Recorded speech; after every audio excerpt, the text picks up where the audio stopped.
We all think we know everything about the Avatar universe. The map, the 4 nations, the bending styles. But if you dig into the novels, the RPG guidebooks, and the deep lore, the world gets a lot darker and much more complex. From secret genocides to the true origin of bending, here are 10 facts about the Avatar universe that change how you see the show. Welcome to the Lore Garden, where we uncover the truths buried beneath the worlds we love.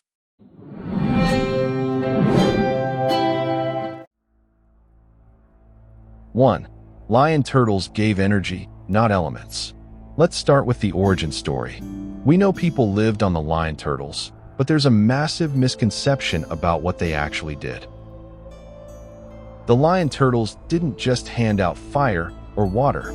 They granted energy bending, the ability to manipulate the energy within a living body. When Wan received the power of fire, he wasn't just learning a martial art. He was given the ability to manipulate his own life force into a specific element. This means the very first form of bending wasn't elemental at all. It was pure energy manipulation. Everything we see Aang and Korra do, it's all a derivative of that one original power. 2. The Air Nomad genocide was planned for decades. The attack on the air temples feels like a sudden, brutal military strike. But the truth is much more chilling. The Fire Nation had been planning this extermination for decades. They knew the cycle. They knew the next avatar would be an Air Nomad. Canon sources suggest the Fire Nation spent years conducting surveillance, mapping migration routes, and spying on the temples. Sozin didn't just wake up one day and decide to attack. This was a systematic, long-term conspiracy to sever the Avatar cycle forever. It wasn't a battle. It was a calculated liquidation. 3. The Moon Spirit's death was an extinction-level event. We remember the Siege of the North for the visuals, the Red Moon, and the loss of waterbending. But the consequences were actually apocalyptic. When Zhao killed the Moon Spirit, the physical laws of the world started to collapse immediately. The tide stopped. In the lore, it's explained that if the spirit had stayed dead, the ocean currents would have failed, marine life would have died off, and global weather patterns would have frozen. When the Water Tribe was saved, a global ecological collapse was avoided that would have wiped out everyone, Fire Nation included. 4. Toph didn't invent metal bending. She rediscovered it. We give Toph credit for inventing metal bending, and she deserves it. But she might not have been the first. In ancient Earth Kingdom texts, there are references to manipulating purified Earth. For centuries, scholars dismissed these as myths or metaphors. People believed it was impossible, so they stopped trying. When Toph bent the metal in that cage, she was tapping into a potential that had been dormant for centuries. She proved that the myth was real physics. She was as much an archaeologist as she was an inventor. 5. The Fire Nation stole lightning bending. During the 100-Year War, the Fire Nation treated lightning bending as their royal secret, a symbol of their superiority. But they didn't create it. Lightning is the purest expression of fire bending, and it originates from the dragons.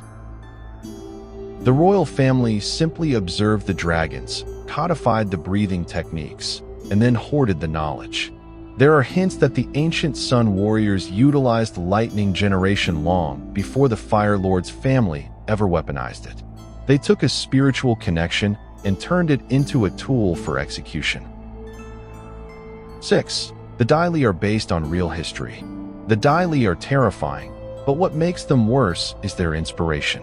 They are directly modeled after the secret police forces of Imperial China, specifically the Jinyui of the Ming Dynasty.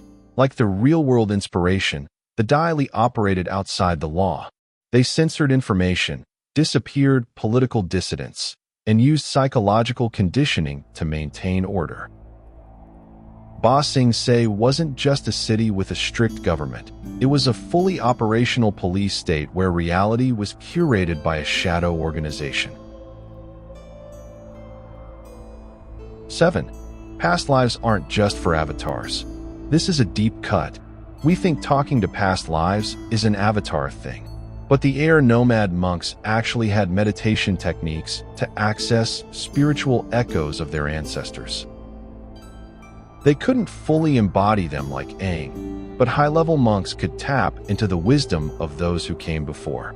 This context explains why Aang was so spiritually potent before he even knew he was the Avatar. He was raised in a culture that viewed death not as an end, but as a continued archive of knowledge. 8. The ocean spirit controls human emotion. Tué and La. Push and pull.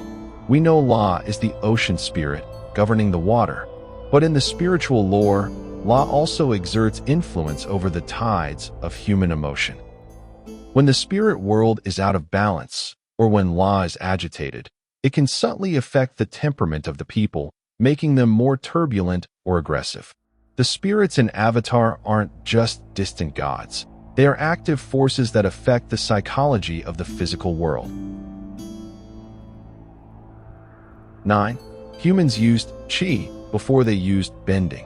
Before the badger moles taught humans the structured forms of earthbending, humans still interacted with the earth.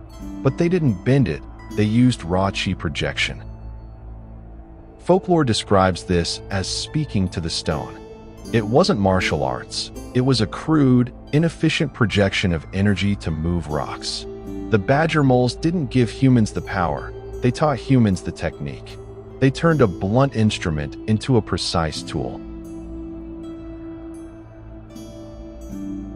10. The Dark Avatar. Finally, the biggest thread in the lore. We know Rava is the spirit of light, but balance requires a counterpart, Vatu, the spirit of chaos. Every 10,000 years during harmonic convergence, they fight. If Vatu were to win and merge with a human, they would create a dark avatar. We saw this briefly with Analak, but the implication is terrifying. A fully realized dark avatar would have the ability to destroy the connection to the past lives and plunge the world into 10,000 years of darkness. It's the ultimate shadow to Aang's light. Which of these facts surprised you the most? Let me know in the comments. Remember, this universe is huge, far bigger than just the series. Here in the Lore Garden, we break it all down, clearly, simply, and one topic at a time. So if you want to dive deeper into the lore, subscribe so you don't miss what's coming next. There's a lot more to uncover. Until next time, keep exploring.